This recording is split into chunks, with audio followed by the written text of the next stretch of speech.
Sorry about that. You said in our last Zoom that we weren't a congregation and that we weren't functioning as a congregation. Is that your belief that we're not a congregation?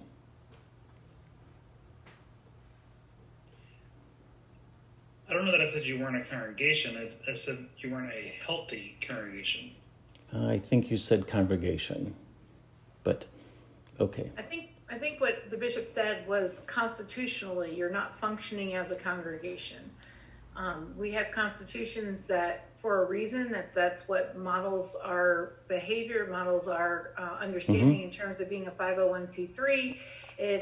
What determines our incorporation, and so that those constitutions are what are the structure that connects us not only to each other as members in a congregation, but to the synod and to the national denomination. Okay. And that currently you have not been functioning constitutionally as a congregation. What does that mean? What are we not doing as a constitution, as a congregation? Not had a duly elected council. You've not had a duly. You haven't followed the requirements to have congregational meetings, to do the reporting that needs to be done. In terms of just what's required as a pastor, the parochial reports, I think the last one we were able to find on the ELCA was 2015. And then, not you profess that the congregation hadn't had a duly elected council for at least 8 years. Correct. That's correct. And I would assume that also meant that you've not had a congregational meeting per se to elect a council budget, to vote on accepting the reports of the officers for at least 8 years as well.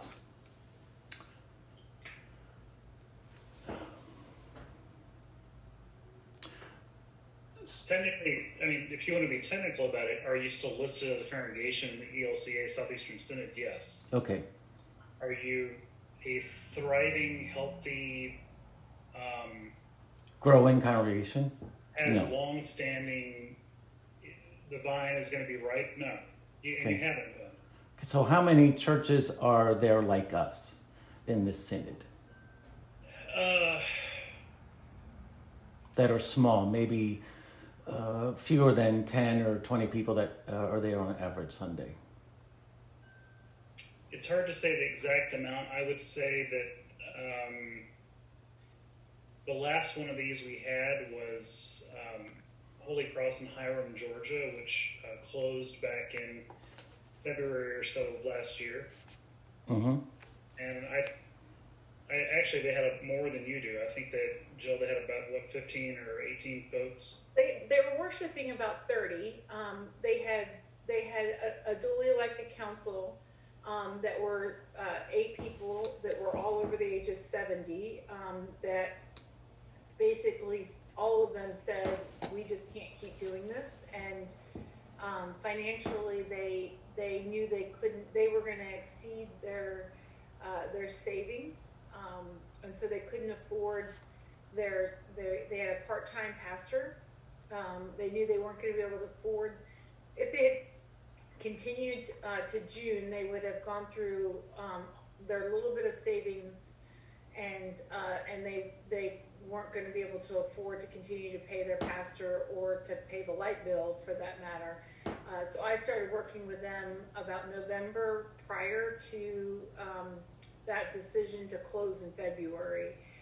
But they had done their financials and realized that they just didn't have the support in the congregation to keep going and afford a pastor.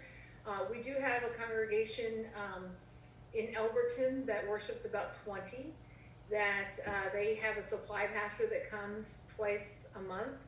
Mm-hmm. But they have a duly elected council, and they pay their light bill, their building's paid off, they've kept their maintenance up. And they're actually doing ministry in the community. They just can't afford a full-time pastor. You might remember Philip Gaines, when he came back from serving in Long Island, came back and was serving there as an intentional interim until he died from cancer. But they haven't had, they had a part-time pastor about 7 years ago. So they just have not, but they, when Philip was there, they went from 20 worshiping to about 45. So their hope is that after the pandemic that they might actually be able to get back either to yoke with an Episcopal church that's down the street to share leadership with someone. But they have a functioning congregation. It's not just that. It's not even just that. We've encouraged them along with 3 or 4 other congregations that are in the same boat to not be so siloed, to not be so Lone Valley, if you will, but to realize that thrive better and thrive well with those who are nearby. Thrive better and thrive well with other denominations. And thrive better and thrive well sometimes means that you've done your thing, you've done your ministry, you've done your course. And sometimes the best thing you can do, which is what I said in the letter, to say we've done what God has called us to do, and maybe what God is calling us to do right now is to try something different, which might mean to go somewhere else. Okay. The reality, Steve, to the question you're asking, and aside from what I said or what I didn't say, the point of the matter is you would have to admit that this has not been a vital, thriving place in a very, very long time. When in 1993, the pastor then was Gene Epting, Right. and on a Palm Sunday they had 8 church members, Gene and his wife, and Jim Pepper and his wife and their child. So there were, I think, around 20 people, and 5 or 6 of them were clergy and family. So they had a smaller number than we have now. And that was in 93. Right. And I alluded to that in the letter. Yes, that it's gone up and down. Yes, I understand that. I also read the entire file of St. Luke. I read your file. I read things that have been for the 90-plus history of the congregation. Right. It's, and as I said in the letter, about 2 decades before you got there, in 95, there was a huge transition and problems and upheaval. Yeah. And like you said, right before you got there, there was another dip. Yeah, I know. Yeah, I've read that. I've heard that. That was Pastor Little. Yeah. I'm bringing it up in this conversation, and that's why I put it in the letter. That these are systemic issues that haven't gotten better. And holding on to the 4, the 5, the 6, the even 8 people, to me that feels too siloed. It feels too individualistic. It doesn't feel like being the wider, bigger picture of who God calls us to be as the church. Okay. I have some more questions. In our last Zoom, Bishop, you stated that you were the president of the council of the congregation. I'm not sure what that was based on. No, I said the bishop of the synod serves as the president of the council when there is no duly elected functioning governing board of a congregation. Okay. You have our Constitution there with you? Yes. Okay. If you will look, I know you quoted our Constitution when it came to Section 12, 2. Correct? It talks about the members of the council accepted the 3 years in the term office beginning in January, ending in December. Right. Correct? Jump back to 11:2. I don't have it pulled up in front of me, Steve, but go Okay. ahead. It says in 11.2 about the officers that the officers shall be elected by written ballot and shall serve for 1 year or until their successors are elected. So our president that was elected years ago is still our president according to our Constitution. Is that correct, or am I misreading that? How long ago was it that the president was elected, you said? About 8 years ago. And it just clearly says until the successor is elected. So I'm just trying to clarify that we do have, or we don't have, a president. But according to this, it shows that we do. So I'm questioning whether we have a council or a council president. That's what I'm questioning now. Right, but Steve, 11.03 says no officer shall hold more than one office at a time. The president and vice president shall not be eligible to serve more than 2 consecutive terms in the same office. That's correct. That's right. correct. So if your premise is that they just haven't elected another one, so they're still doing it, well, the term of office is spelled out Yeah, but they weren't elected to continue. They were just continuing because their successor hasn't been elected, is what I'm getting at. I hear what you're saying. So. Right, so their term of office shall be for 3 years. Right. And they will hold that office. 6 years. Your Constitution reads that the longest they can serve in one position is 6 years, even if there wasn't any other election. So. Well, it does say, or until their successor is elected. So I think that is could probably be argued either way. So we're not going to resolve that now, and that's okay. Let me stop there, Steve, because I'm curious about the question. I'm also curious about the tone of the question. Obviously, I mean, in some ways, I feel like just by the question, it's sort of splitting hairs. So, without me having to tell you this, that person, whether they've been serving for 8 years or not, that you have not had an annual congregational meeting. You have not duly elected people annually the way you should. Your Constitution has not been kept up to date. Okay.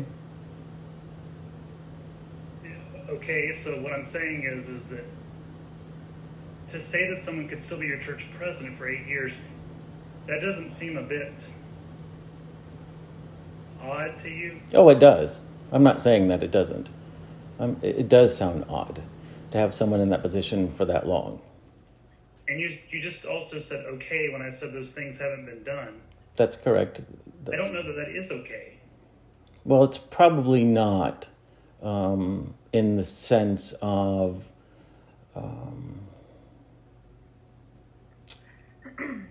an average congregation. But as you stated that we have had difficult times and we are not an average congregation. You're not an average congregation. And I noticed I used the word average and not normal because I don't think any congregation is normal. Right. Mm-hmm. But at the same time, I guess what I'm trying to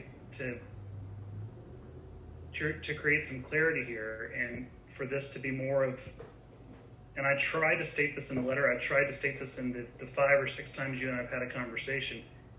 My role is to be supportive of you as a rostered minister in this church. But my other priority and responsibility is to care for the ministries of the synod and its congregations. And so I do care for the congregation, which currently is still St. Luke and Thunderbolt, Georgia. But whether we split hairs about someone serving for 8 years or not, the reality is your Constitution is out of date. You have not had a duly elected council the way you should. You have not had congregational meetings the way you should. The membership has not grown. If anything, it has continued to decline in the same respect over the past, at least from what I could tell, 10 years. Financially, there's hardly any money there. Correct. Mm-hmm. And what I keep trying to say to you is, for the health and benefit of the 5 to 6 people, whether they can see this themselves or not, how is it continually healthy to wait until either all 5 to 7 of those people die or you die to end this ministry when there has been no growth over these past 10 years or so? And I don't mean just growth of people. And I'm not saying that the 5 or 6 or 7 or 8 people haven't served their neighbor and loved their Lord and been good in their community. But what I'm saying is, couldn't that happen a lot more fruitfully, a lot more faithfully, and a lot more in community if those folks were able to have their faith nurtured in a deeper, wider way? I don't know if that's possible, because I have talked to the congregation members about them worshiping elsewhere, as you had mentioned in your letter. And they have all looked elsewhere to worship, and they have remained at St. Luke's. They do not feel welcomed or comfortable in the other area Lutheran congregations. So I have addressed that with him. And so my question is, am I still to minister to them as they're called pastor at St. Luke's when they don't feel that they can go anyplace else? I'll come back to that. I have a lot of questions, but I'll let you ask yours first. Okay.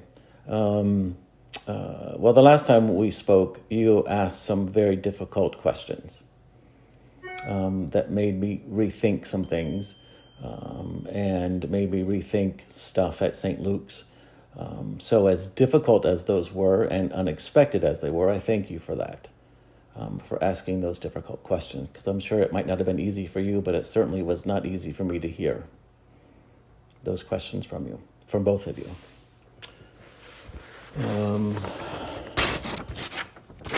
So all of this started because we had an offer to buy our property, correct? Well, I'm not sure it all started because you had an offer to buy your property. You and I have been having this conversation. Right. But the Zooms, the emails, the letters, all that stuff is because of the offer.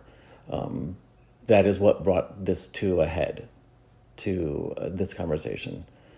Because the question becomes whether or not the congregation has the authority to sell the building when there isn't a duly elected council. Okay. And there hasn't been a congregational meeting. So the question then becomes, who has the authority to actually sell the building? Right. And per our Constitution, all those other congregations we talked about, we'd be having the same conversation with them if they were to try to sell their buildings. Right. You had mentioned last time that the synod had to approve when we sold property, and I said we had done that 11 years ago, and there was no input by the synod office on that. So this all started, I want to go back to my original question, because someone offered to buy our property. What happens if that person withdraws that offer or we decide not to sell it? How does that change this equation? Well, it changes the equation that there's no property to sell or to buy. What it doesn't change is the fact that, Steve, you still have to wrestle with the fact that I don't think this is a fruitful ministry. Okay. So let me finish. The fact that you love 5 or 6 people and you've been their pastor, I'm not discounting that. Do not hear that. I've not said that at all. In fact, if anything, I've said the opposite. I thank you for that. Mm-hmm. But it feels, I don't even know the right word to use. It feels, I don't even know what to say about that. It feels like, it feels too codependent is what it feels like. I mean, it feels like you're just as dependent upon them as they are on you. And I'm not sure that's the healthiest thing, because if you were to die right now, God forbid, those folks are going to have their faith nurtured somewhere else. And when you and I spoke a year ago about your wanting to put your paperwork in and discerning that, you would have to leave being their pastor anyway. Right. I know that. And before a building, that was before a building offer Right. or a question. So the fact whether or not the offer's pulled, it still doesn't change the fact that you and I in the synod still need to have a conversation about the fact of, is it the healthiest thing for St. Luke Lutheran Church in Thunderbolt, Georgia, aside from Steve Schulte, Mm-hmm. to literally wait until there are no more people? Is that the most faithful thing to do with that property and that building and with those people? I mean, to me, I don't think that's the most faithful thing. And I don't think that's the most faithful way for you to live out your call as an ordained minister in this church. Your call is not to be a wedding planner or a wedding minister. Correct. Your call is to be the pastor of St. Luke Lutheran Church. Right. I agree. That's correct. So even if we weren't talking about the property thing, I would still be pushing the conversation of you to discern your call as pastor of St. Luke Lutheran Church in Thunderbolt, Georgia. And I have, since that conversation last time, given that great thought. And when I was in seminary, it was likened to a marriage. That your call is likened to a marriage. That you're there until there's a divorce or that one of you die. And that's how I have viewed it. Good or bad, codependent or not, I don't need the congregation to exist in my life. I am fine without them. They don't pay my bills. They don't do anything financially for me. Spiritually is something different, but I don't need them for anything. So what's the hold? Them. I feel I would abandon them. And that I would not live up to my call to be there for even the one or two. That's the biggest thing I cannot overcome, is that I feel as if I would desert them. And I can't do that. But you don't think you're doing a disservice to them by basically waiting until no one exists? I mean, there's no growth there, Steve. None. I understand what you're saying, but can you see it from my point of view, is all I'm asking. No, I have seen it from your point of view, which is why when you brought this up to me a year and a half ago, I did see it from your point of view. I could have pushed really, really hard the first conversation, and I didn't. Correct. And I understand that.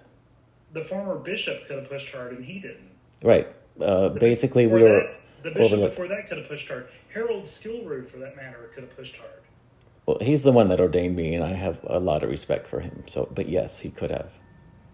I wasn't discounting his respect or esteem or him ordaining you. I'm saying that when I read through the reports, the letters, and all that type of stuff, he could have pushed. Ron Moran could have pushed. Julian could have pushed. I could have pushed. I'm surprised the congregation even was given another chance for after other clergy after their history.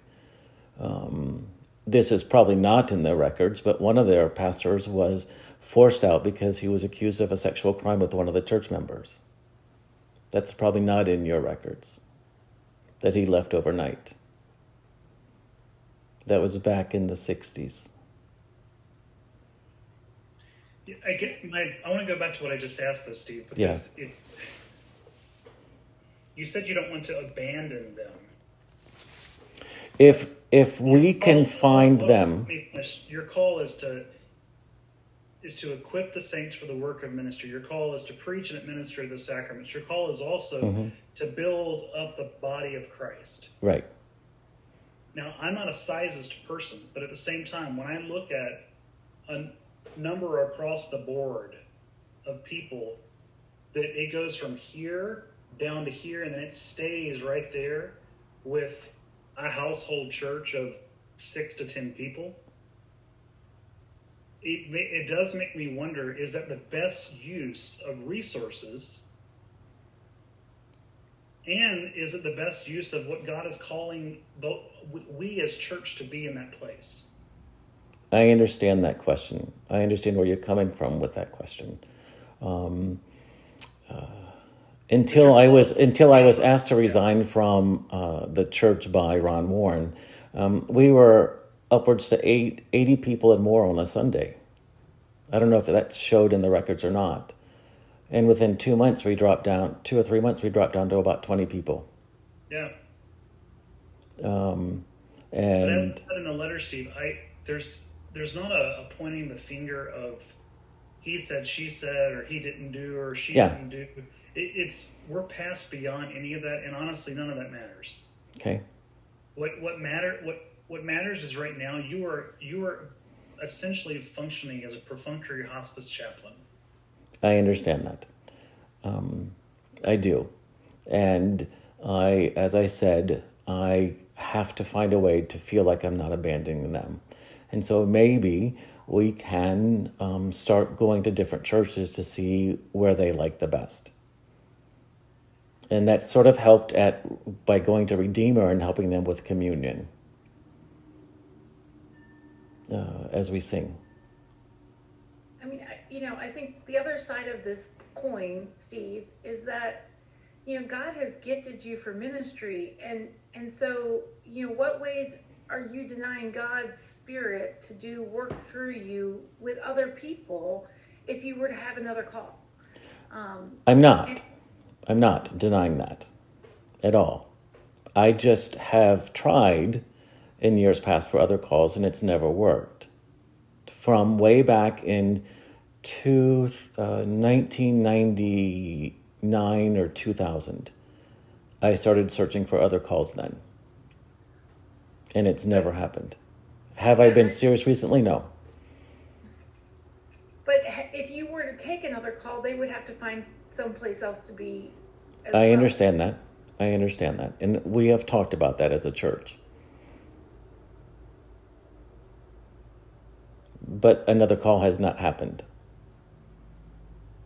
Even when, and I can't remember, I'm sorry, Bishop, if this was with you or just before you with Julian, but when one of the times that Brunswick Church became available, I was encouraged to submit documents for that, and I did, even just as an interim for a Sunday, and I talked to the congregation about that and about how we could make that work and what we could do differently. And it didn't work out that I went there for anything. Yeah, that was before my time, and I'm sorry that didn't work out. But so I guess what I'm saying is I have tried to find another call someplace else. Have I been 100% fighting to do that? No, I have not. But I have tried for almost 20 years now to do that. And it doesn't mean there isn't somebody there or a place there. I just have not found it.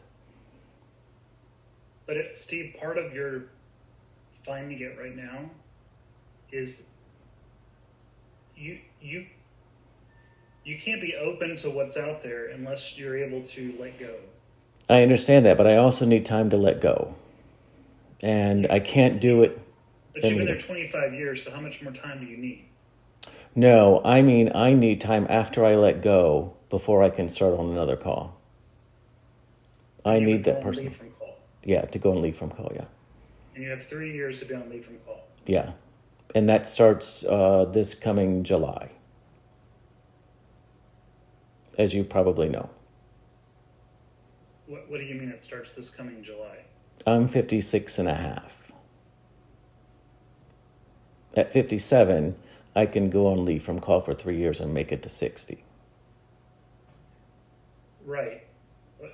Yes, that's true. However, I wasn't aware of that until you just spoke it into being.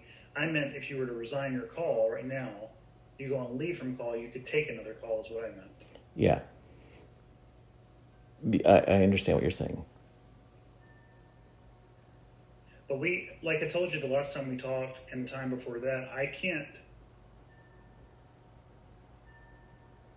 go to a congregation, and this is going to sound crass, and I don't mean it this way, and sell you. And then you interview with them, and they come back to me and say, well, Pastor Schulte doesn't seem like he's at all interested. In fact, he seems like he still wants to serve where he's at. I can tell you that would not happen. I can tell you that. Because I am ready to go on. But I just know it's not possible. I can't go to bat for you. Oh, I understand completely, Bishop. I completely understand that. Getting a 15-hour-a-week call at Redeemer, whether it's, I can't do any of that until you say to me, here's my hands, I'm completely open, I'm going to resign my call from St. Luke, and I need your help. Okay. But until you actually say that to me, there's nothing I can do. And I can't resign while it's still a functioning congregation. As of now, I can't do that to them. Well, all of the things that you've talked about, going with them to find other congregations to help connect them in that process, that can happen whether there's a congregation in Thunderbolt or not. No one has said that you can't continue to care for them. I served in a congregation for 22 years. I don't serve as a pastor to those people, but I still care about them and pray for them and, have relationships with some of them. After I left Trinity and Lilburn, I just don't serve as their pastor. I don't baptize them. I don't marry them. I don't bury them. I don't, participate in a pastoral way with them. Now, it doesn't mean that I didn't help one of them find a church home when they moved to another part of the synod. Doesn't mean that I haven't had conversations with people about their faith, because I have. Mm-hmm. But I'm not their pastor. Right. I'm sorry, go ahead. And I left them because that was what was best for them and for me. For these people, to find a community where they can be a part of that worshiping community and have the support and the love of being a part of a body of Christ that will walk with them in the midst of these things. One or two of those people that are worshiping with you now, they move, they something happens in their life, they're not able to come anymore, and no, the other 2 or 4 or 6 or whatever, lose a large part of their community because they don't have enough to support them in that. What are these saints losing out on and having a community that's going to surround them and support them in their faith in that process? So, no one's saying you can't help them to do that. Mm-hmm. It's just a matter of, we can't put the genie back in the bottle when we know that it's not functioning as a congregation. I understand. Is it possible to merge with another congregation? It's possible to merge with another congregation, but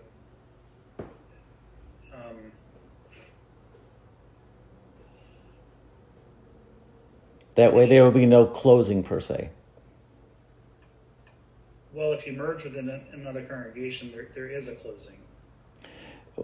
Technically, but it doesn't have to be worded that. Both congregations close and they reborn as a new congregation. So you couldn't just merge into them?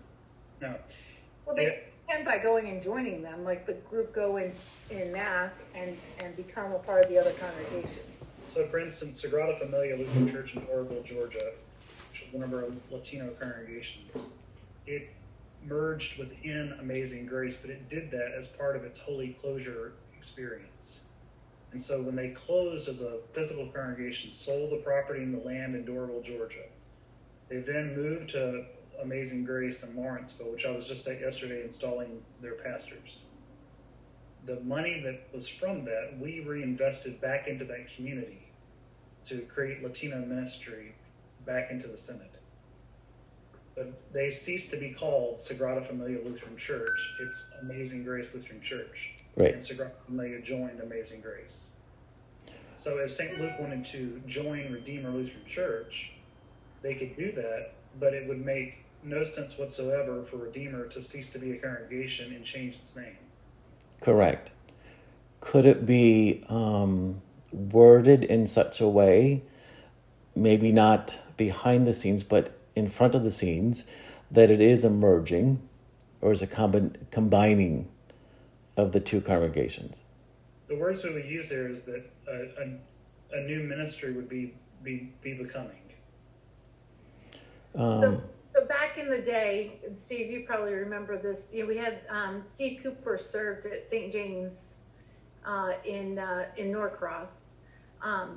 After he left, they moved. They sold their building. I mean, there was a whole lot of issues, and it got to the point that they had just a small handful.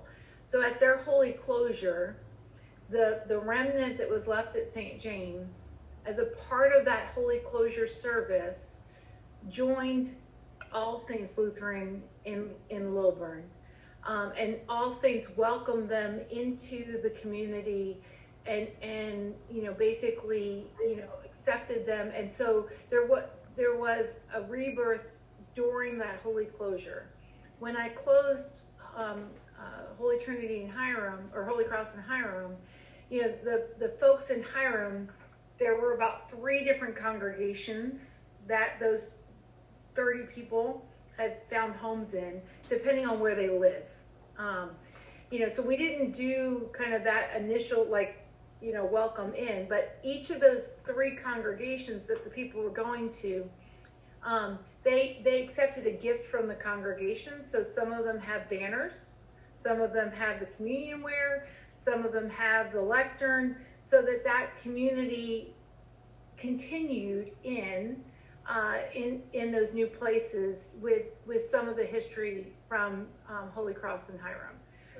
So there are ways to do that as a part of the holy closure, so that the folks moving into there is a recognition that they're not just kind of coming in through the back door. Right. They're welcomed, and it's a celebration to receive them into the body of Christ in this place.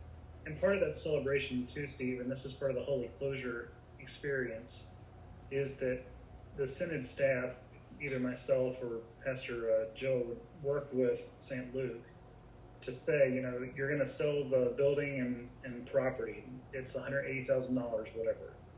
Part of holy closure is also to say how and where those gifts go. And we as the church would be able to sell the property and distribute those assets.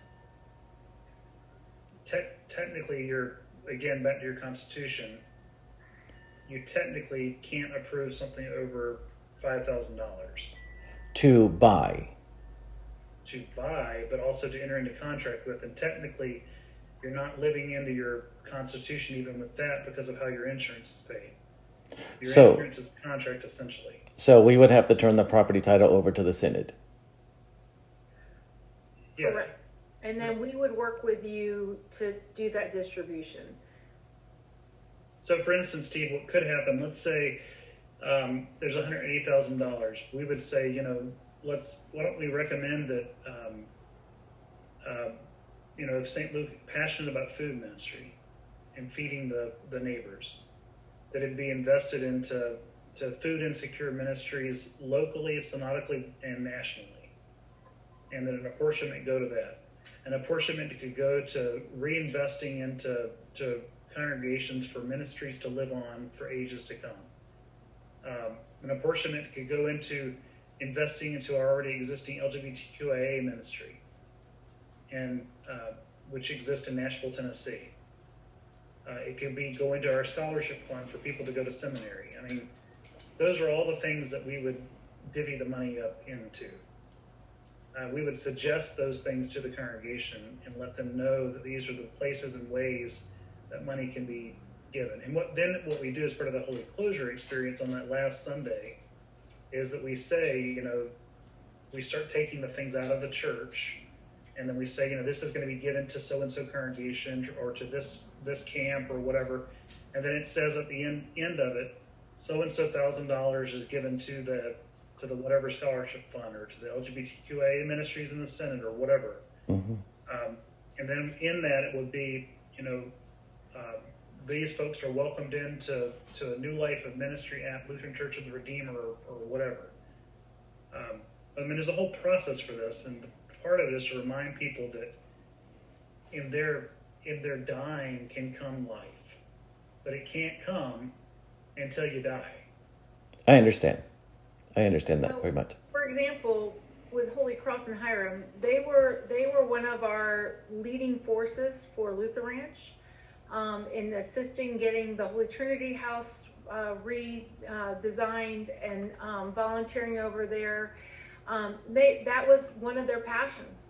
About $90,000 of their sale of their building went to Luther Ranch, which came at the very beginning of the pandemic when they had to cancel all their programming. And so, I mean, Novus Way will say that $90,000 really kept that ministry going, which they wouldn't have had. And you know, so as I've talked, and I still talk with some of the members from that congregation, Cindy, the council president, you know, she and I talk about once a month or so, you know, and she just keeps saying, if we didn't close, Luther Ranch wouldn't have been there, wouldn't still be there when this pandemic ends. I mean, she really sees the Holy Spirit working with them to make that decision. Please know that it's only been since our last conversation that I've considered the closing of the church. And this is all new to me. And I wasn't expecting it. So please don't take my questions as anything other than I don't like surprises. I think, and I don't do it well with them. Grief is always difficult. And this is a grief process. It's a grief process for you. It's a grief process for the congregation. But also, you need to hear that part of the conversation and part of the letter the bishop sent is for your own protection as a leader in this church. That no one call into question your leadership in that place, and that's why our constitutions are written the way they are, so that you have the support of the greater church to make some of these decisions and it not lay solely on you. So what would it look like if we were to sell the property to the neighbor next door? How does that work? How do we sign a title over to you if we don't have what you say is a functioning council or duly elected council? You don't sign it over. The synod to use governmental language, it's essentially the synod would become eminent domain. Okay. And we would have, so when we spoke a year ago, Bishop, you had talked about the possible use of the building by Inspiritus. Is that something that's still on the table? I don't know if that's on the table. I mean, the reality is, Steve, even if that were the case, it would the ministry itself would need to close, and building property and everything would still need to become the synod's property for the synod to make the decision to either lease to Inspiritus or sell to Inspiritus. So once the synod has authority over the property, we can no longer say if you don't sell to our neighbor. So you're not obligated then to sell to the neighbor at that point in time? That was one of the questions raised yesterday. Clarify the neighbor. You're talking about the movie star person who Yeah. wants to buy it? Mm-hmm. Who bought the other property? I mean, let me just tell you what I would probably end up doing. Because you've already been in conversation with this person who wants to buy the property, it would be my impetus to continue in that conversation and not begin a new one. Okay. You've already began a relationship with this person. They've already bought the other piece, you know. Yes. It would be my intention to continue in a conversation with that party, and not other parties. If that answers the question. Yes. I have given him my word that we would do everything we can to sell him the property. There's nothing, and I haven't seen any documents or anything, and I've spoken to our lawyer about this. There's nothing that tells me that would be a bad thing to do. So I don't have any reason why I wouldn't continue in that conversation with this person at this point. Okay.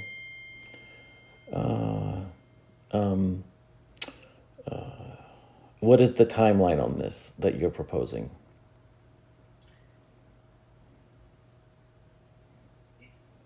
If you're saying, well, here's a couple of variety of things that could happen. If we enter into this conversation with, what's the person's name, so I stop calling them the person? Toby Huss. Toby Huss, yeah. Do you ever watch King of the Hill? Yeah. He's the Asian voice. Oh, okay.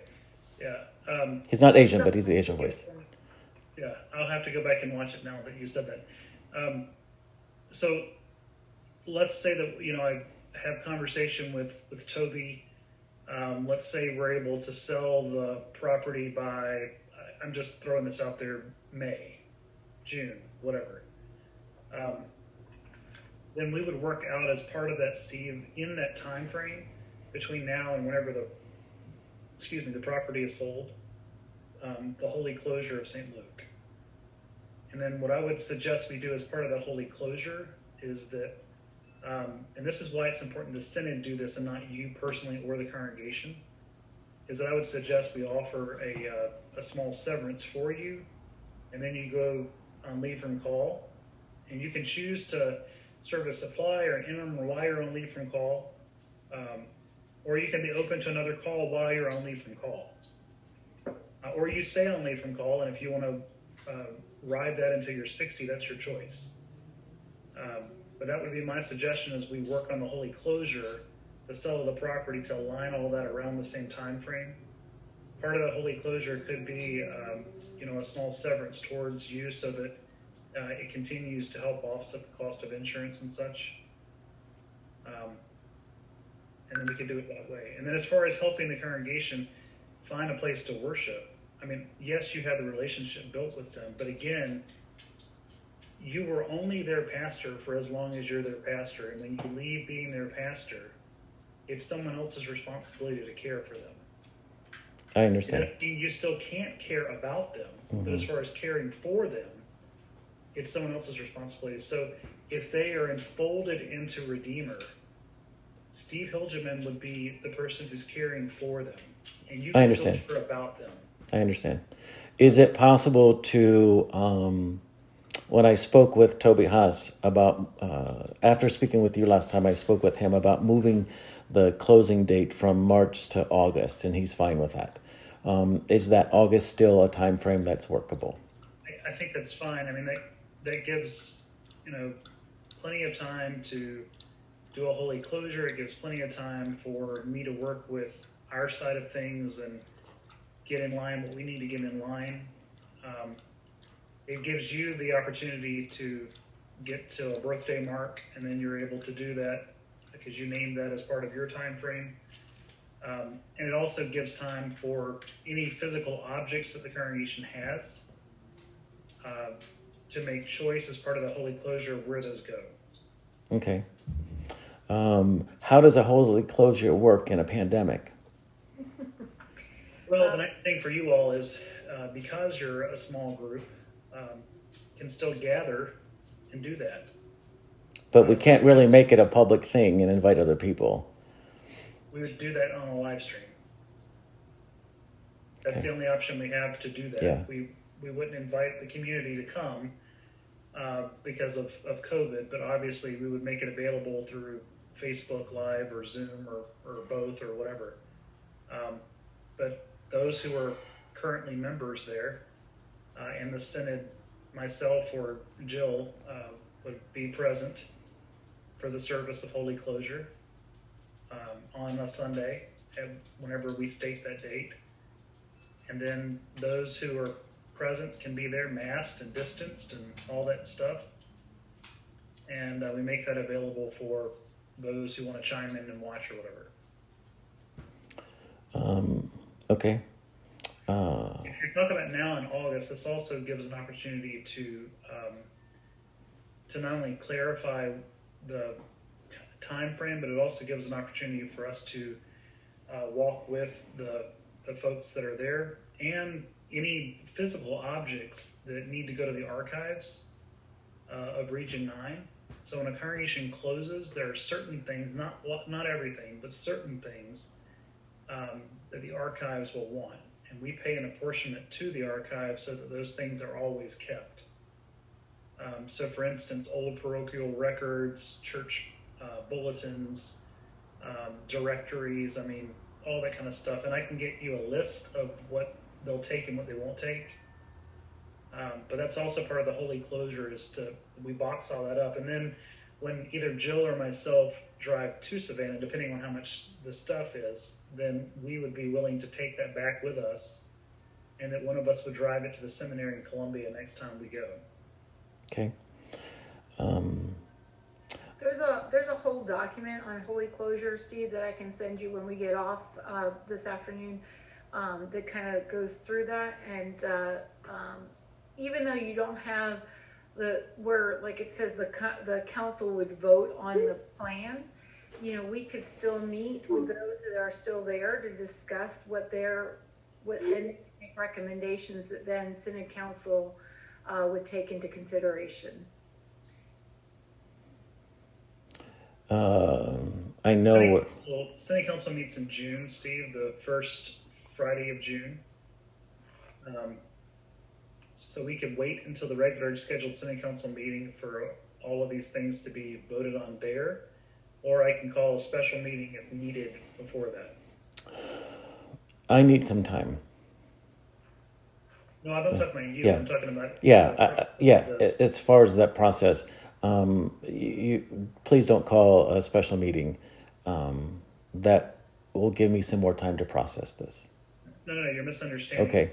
I said I could call a special meeting when we start this process if we need to do it in order to make the things proper for the cell and such. Okay.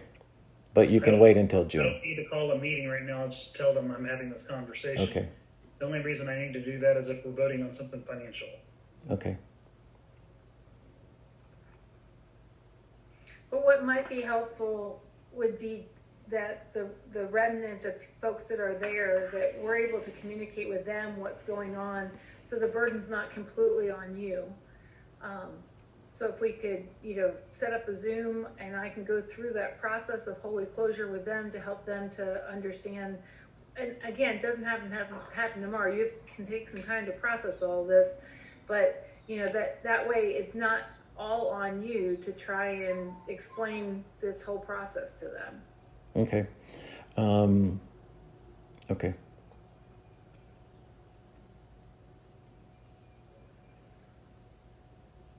Did we answer all the questions that you had?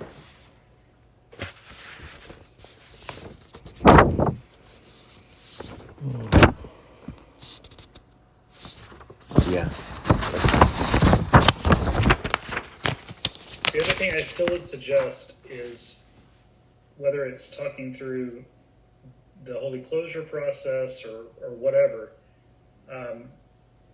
again, and this is out of care and concern for you now and in the future, so that one, no one ever raises the question, but also that you have the support you need, whether you know or think you need it. Myself or Jill are still throwing the offer out there to meet with the 6 to 8, however many people, and have this conversation. That may be very helpful. Well, it's also something that's going to happen. So, Right. Part of what I'm saying to you, Steve, is that, giving you time to think about this is one thing, but the other reality is, aside from, like I said a second ago, my responsibility is to care for roster ministers in the synod, Mm-hmm. also to care for the congregations in the synod.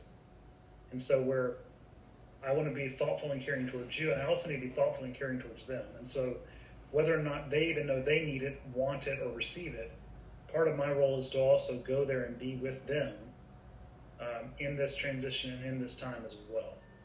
Okay.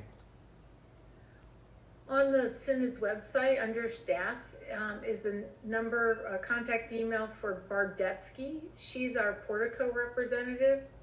I would recommend that you call her and set a time to just talk about what that looks like going on leave of call, what your options are, moving forward with that. We just don't handle that part of it. So, Right. Barb would be the person that you would speak to. And if she's not the right person, she'll connect you with who is the right person. They also have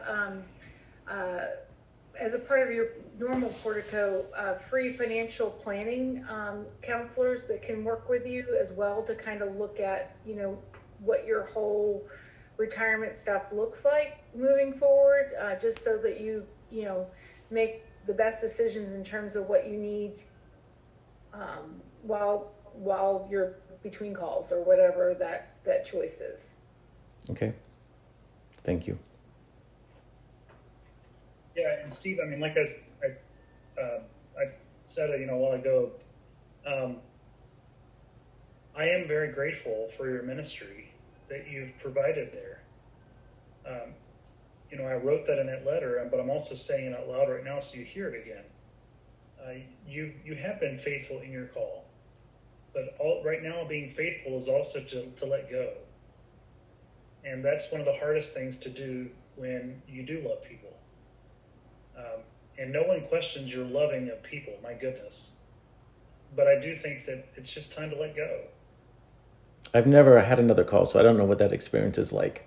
Letting go, saying adios, fend for yourselves, sort of. This might sound trite, and I don't mean it trite, but as someone who shares a commonality with you, it's sort of like being scared as hell to come out of the closet, and yet when you do, it's the most freeing experience of your life.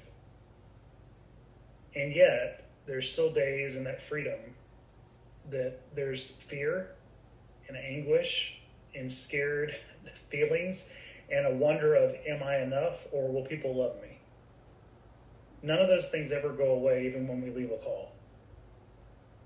But it does mean we don't do it by ourselves. So that's part of why we give you this opportunity and time and such. Okay. Because we do care Thank for you. you, and we care for St. Luke, and we want the best for both. Thank you.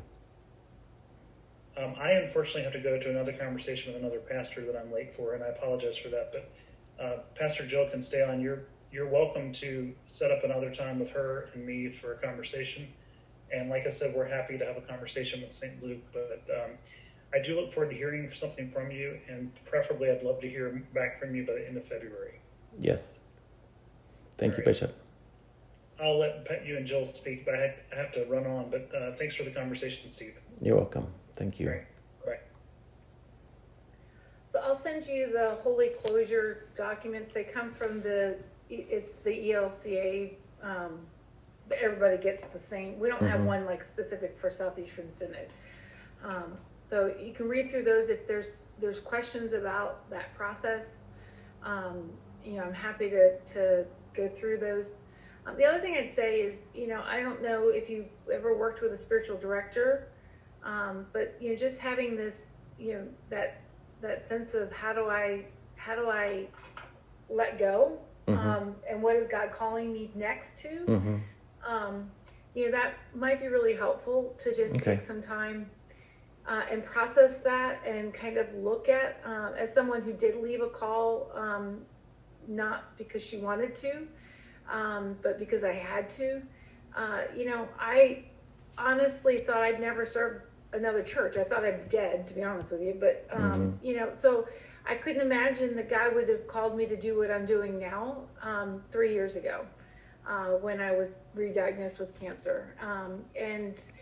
So there isn't a day that doesn't go by that, I am just so grateful for the opportunity to serve in a new capacity, doing new things. It's not to say that, it's certainly, I don't believe in God's plan that, God made me have cancer so I could lead, so I could lose my hair and, be a yo-yo for my family so that I could end up here. But at the same time, I am in a place now where I'm doing something I love that I'm doing, and I, 3 years ago couldn't have seen that. So, the firsts are horrible. I'm a horrible pew sitter. My kids will tell you that. So the first Christmas was horrible because, I needed to, that was such a part of my identity, to be that midwife for the Christmas story. But at the same time, it's been time after time and time that God continues to surprise me and keeps using me in ways that I just didn't even know, I was going to have those kind of opportunities. So it's hard. It's not easy. Okay. Thank you for your input. I have a follow-up question. Yeah. I stated that I don't need the church for my bills or my finances. But I am concerned about my health insurance for the next X number of years. Yeah, and that's why I said to have a conversation with Barb Debsky about how that happens, just because I'm just going to be honest. I already had a conversation with them last week, and that I have to pay it out of my pocket if I go on leave from call. And it is higher than the church is paying now by a substantial amount. Right. Yeah, because it's percentage based when you're in a call. So part of this holy closure would be a severance package that would hopefully allow you to have at least some cushion to look at what's next. And then it is a question of what if you're open to things. I mean, the reality is that if you are willing to, I don't know, take a year and go live in Nashville, I can give you an interim tomorrow. And I know that Lord help me. Well, the reality is this, Steve. Lord help me. Church is hurting so badly for interims that we just. But then your insurance is covered. And so, I do have some people who are on leave from call that are doing bridge where they're going for 3 months. And so that's a synod council call. And then that covers their insurance during that time. We've got some people who have taken interims for a year or 9 months and just decided that's kind of a reset while they're in the call process waiting. The average call process takes 9 to 12 months. These are the things that they don't tell you in seminary. And especially when you've not looked for another call and trying to determine that. But what I would say is, start to fill out your RMP and begin to think about what that would look like to put that in and be considered somewhere else. But I'm calling South Carolina looking for interims. They're calling us looking for interims. Florida's calling us looking for interims. We just have and I think as the pandemic ends or whatever this new existence is going to be, there's a lot of people who are holding on until the pandemic's over and then they're going to retire. And so, right now we don't have a huge onslaught of people with RMPs out there, roster minister profiles out there looking for calls. But there's congregations. There was somebody on the ELC. We have all the assistants to the bishops are on an email chain. Somebody asked the question, they were just trying to get a gauge of how many vacancies they had, were they on average with everybody else. And the surprising thing for me was that most synods are looking at between 25 and 45 congregations vacant at any given time. Oh my gosh. Of those, probably 20 of them are valid full-time calls. Others are smaller congregations that are looking for part-time pastors to serve in part-time capacities. I've got 2 congregations here in the Metro Atlanta area that, they're not going to be able to afford a full-time pastor. And both of them had full-time pastors. And the pandemic is such that they're just not going to be able to afford that moving forward. But to find a part-time pastor isn't easy to do. But, if you're open to those kind of things where you still do your wedding thing on the weekends and, you commute, I don't know. Yeah, that's the challenge. Yeah. Because how do I do people are weddings having on to get Saturday? Yeah. creative in Yeah. how they're looking at ministry and what they're doing and how they're doing it. So I mean, as I mentioned to you before, you can go on leave from call, and take an interim, and that resets that button. Mm-hmm. You can go on leave from call and decide to pursue another degree, and that is a different on leave from call. You can get a ministry, that is outside of the church, but is still a Word and Sacrament ministry. Occasionally we get things at the synod office that they're looking for prison chaplains in Jessup, which isn't that far from you, which would be more of a 9 to 5 kind of job. But that would be a synod council call. So I don't know if that's something you're at all interested in, and you can reach out to the Department of Correctionals. I don't know if that's a federal prison in Jessup. I just know they're always asking us. That's as bad as Nashville. Sorry, no. And that's one of the places my son went. So no, when he was in jail. It's. I mean, but that's where So finding if you serve as a hospice chaplain, those are you can get a synod council call for that, and it's outside of the church. We don't have any Lutheran hospice, but that would, you could get a call that way, and then they cover your insurance through that. So we've had several people. Mary Armstrong Reiner did that for several years when she and David moved back from Ohio. She worked for a hospice company here in the Metro Atlanta area as a hospice chaplain, and then she did supply work on the weekends, because the hospice was not every weekend on call type of situation. Mm-hmm. They're usually teams of people and they rotate. I don't know. I mean, So I have a question. You've spoken, and it reminded me of something else.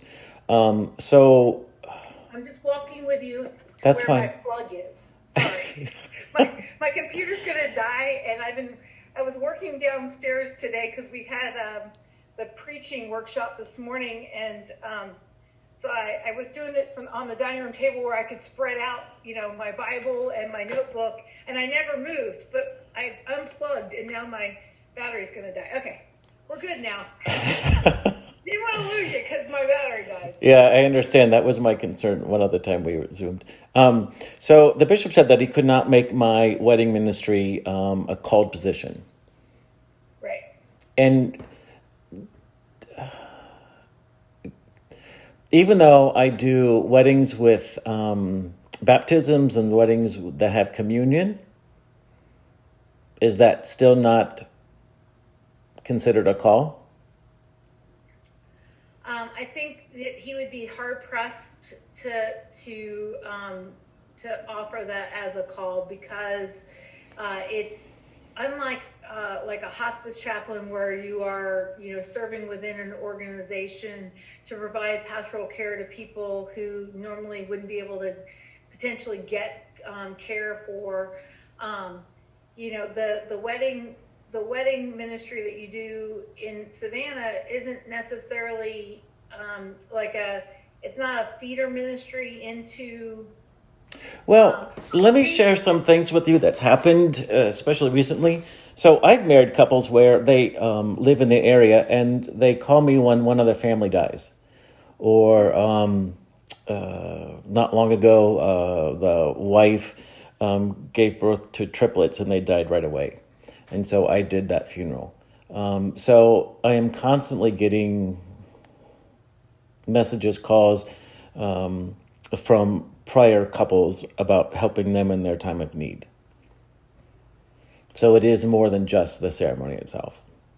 And I hear that, and I appreciate that. And as somebody who would do outside weddings in my congregation, I also had that experience. And the hope is that when you do those outside weddings, that maybe they would be connected to the congregation based off of, the ministry that you provided them. I mean, I do the same thing for funerals. The funeral home calls me and asks me to do a burial because they don't have a pastor and they want, their brother is a Lutheran in Ohio, and so the family's like, well, let's ask for a Lutheran, because one person is a Lutheran. Right. So I mean, but that wouldn't necessarily be my call. I mean, it's something that I think the bishop would be happy to hear, how you think that is a call, but that has to go to because that's such a specialized thing, that would have to be approved by the roster committee of the ELCA, which means the bishop doesn't actually get to say in that. He has to get he would have to get special permission from that. And what I would say to you is I doubt that the roster committee would allow that, because that would open up, people who, they have a ranch that they have retreats on, and occasionally they do a Christian retreat, and so that's a call. It just opens up that definition of what a call is, even before. I mean, we're looking at getting one of our candidates who wants to be a CPE chaplain, just to get the waiver for her not to serve 3 years in a congregation. We have to, not only does she have to prove that she'll be doing Word and Sacrament ministry within the context of the hospital that she's being hired at, but also in congregations. So she's agreeing to serve as a stated supply in a congregation on the 2 weekends she's not on call, so that there's a congregational component. So it's not, to get a specialized call like that is not as easy as maybe it used to be. I don't know. I have no idea. I'm still on my first call, so I don't even know what that's like. I understand. But I mean, I think that's something, you can make the case to the bishop. It's not going to change the portico question. Oh, I understand. Because, whether you're in a call that doesn't, the only way that changes your out-of-pocket costs is if you have a call in a congregation. Mm-hmm. I understand. Yeah. Okay. I have taken way too much of your time, so thank you.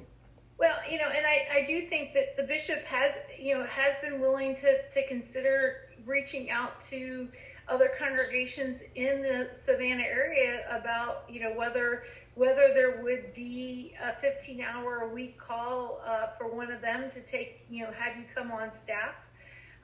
He offered that, but he's not going to have those conversations until, you're not called at Thunderbolt anymore. Right. That I understand, yeah.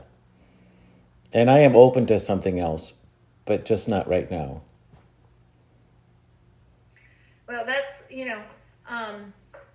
that's the struggle. So I think as we look at the holy closure, and I'll send you that documentation.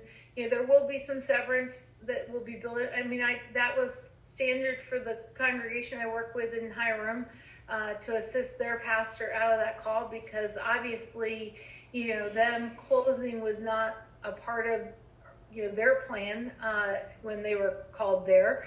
And so that severance is normally a part of that process of, helping to transition a pastor out of a call. What is, since that's I've never experienced that, what is that based on?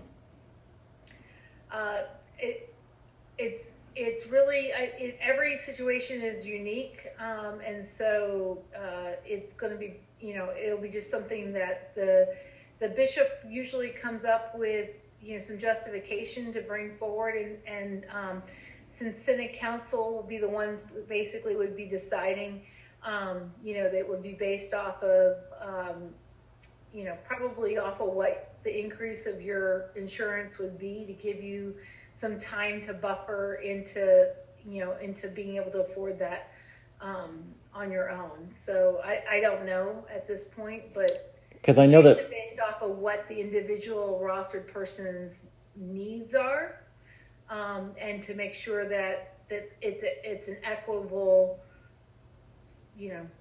split. Okay. Because I know that in the last conversation, the bishop mentioned something about some sort of funding for 12 to 24 months of insurance while on leave from call, something like that. Yeah, I can't tell you. Part of that's going to depend on what happens, and I don't know. He'll work on a number. Usually that's done with the synod lawyer to make sure that what we're doing is proper and is done in such a way that it's fair to the rostered leader that's there. Okay.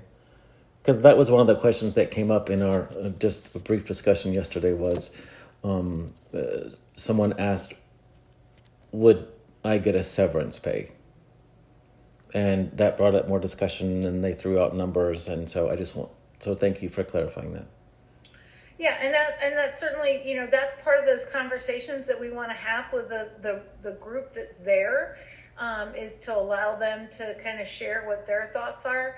I mean, obviously, because basically all they're paying is your insurance, not to say only. I mean, they should be more than that, but in terms of what that looks like, it's a little different than somebody who's getting a full salary and now they're not going to get that and insurance on top of that. So, whatever severance I would think would be, it would last longer than, that's why I can't tell you, because the severance I've worked with, I've been with people who have been full-time calls or part-time calls that had transitioned out of the congregation. So, but so apples to oranges. Your oranges might go farther than their apples did. Right. Because they were concerned that I hadn't been paid in so long that they wanted to try to compensate for that as well. Yeah, I can't guarantee that. All I can say is that we'll work on some kind of severance that would be equitable to you and to the situation and what your needs are. Okay. Thank you very much. All right. Well, I will send you, I've got a call here in 10 minutes. But as soon as I'm done with that, I'll try to send you that holy closure document so you can at least read through that. If you have any questions about that, don't hesitate to let me know. Again, if the group would like for us to meet, I hope you heard the bishop say he's more than willing to, even if we had to come and do that in a socially distant kind of way, to be able to, make that happen for them. I think that'd be very beneficial if the bishop could. Yeah. Or you as well. If you think that's something, if you could maybe think of some dates, and then I can see whether, getting on the bishop's schedule. And it doesn't have to be a Sunday, correct? Yeah. Okay. Yeah. So just, I just know that, that if we come to you, that's a 5 hour down or 6 hour down and 6 hour back, which means a whole day, 2 days out of pocket for at least a day and a half, maybe. So I just need to make sure that we're, if you can give me a couple dates, then I can work on his side of the schedule to, make sure that he's got a cleared schedule to make that happen. Okay. Thank you very much, Jill. Okay, Steve, good to see you. Good to see you. Prayers for you, and if you need help, we have a list of spiritual directors, I think, on the synod website. I can't tell you exactly where it's located. That's all right. I'll look for it. Thank you. If I find that link, I'll send it with the other stuff, but, prayers for you. Discernment's hard. Thank you. They don't tell you that when you go into it. But True. We're just all set to get a call. We just want to get a call. You just want to get. Nobody tells you how to leave a call. Right. Exactly. So, That's prayers for that. But thank you. If you have any questions, just send me an email, and I'll send you that stuff when I get done with this next meeting. All right. Thank you so much. Thanks, Steve. Bye.